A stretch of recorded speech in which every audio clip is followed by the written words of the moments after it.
Meantime, could illegal immigrants save an aging U.S. workforce? Federal Reserve Chairman Ben Bernanke says that might be the answer. We have now about 1 million immigrants a year, roughly speaking, maybe a little more, to overcome the effects of aging in terms of maintaining the labor force at its current levels, or proportion labor force participation, proportion of people who are working. We probably need something closer to 3.5 million.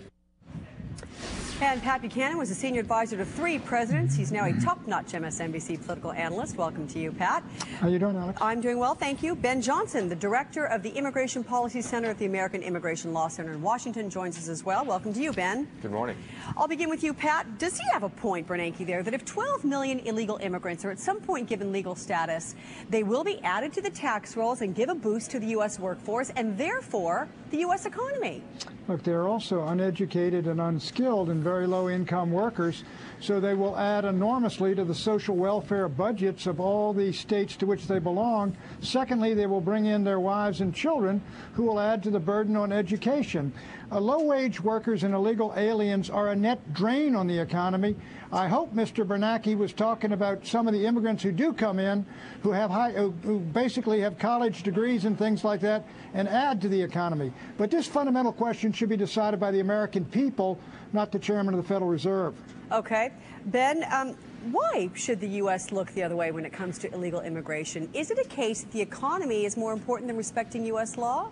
Well, I absolutely don't think we should look the other way when it comes to illegal immigration. I mean, the goal here should be to make channels of immigration that are available to the workers that we need. We need to have more legal immigrants and less illegal immigrants. So I don't think that it's a question of turning a blind eye to illegal immigration. I think it's a question of how do we make an immigration system that will treat immigration as a resource, allow the workers that we need to come in to deal with the demographic changes in the United States, to deal with some of the shortages we have in certain areas of our economy.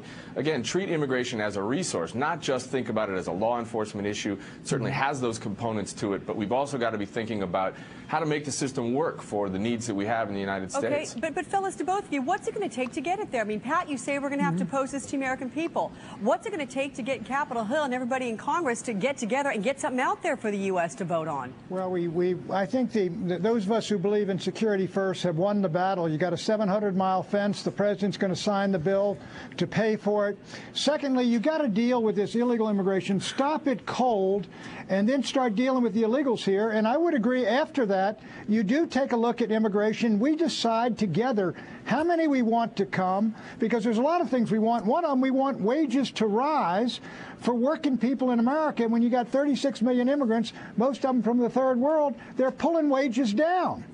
Ben, what's your reaction to that? Well, I mean, part of the answer is to, Pat talks a lot about building fences. If all we do is build fences and raid farms and factories, we're going to be in a lot of trouble. We have to start talking about how to let immigrants into the United States that we need, and how to create a regulated system of immigration. So we got to get. We got 1 to 2 million pouring in every year. How many, for heaven's sakes, do we need? The American people want it stopped. It is the elites and the corporations who are demanding an endless supply of cheap labor to undercut American workers. The United States doesn't want immigration stopped. They want an immigration system that allows these folks to come in legally. If you look, I've never seen a poll that doesn't say that the American people want immigration reduced. Even Hispanic Americans, by something like 50 to 4, say immigration is too high and it should be lower. Then you need to expand your reading materials, because the reality is most Americans want an immigration system that works for us. That means how do you get the ball rolling there, Ben? How do you get it rolling? I mean,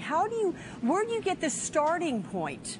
It's a great question. I mean, the starting point is to get past this politics, get past the labeling and the name-calling. Immigrants are here to do work in the United States. They're not here to take anybody's jobs. They're not here to sign up for welfare. They're here to do the things that we need them to do. Let's figure out how to create an immigration system that's a win-win for everybody. Stop illegal immigration by improving channels of legal Theodore immigration. Roosevelt said, we don't want folks who just come here to work. We want folks who come to be Americans. I agree completely. Okay, well, completely. Then let's stop it right there. Nice point to end on. Gentlemen, thanks so much. Pat Buchanan, Ben Johnson, appreciate that. Thank you.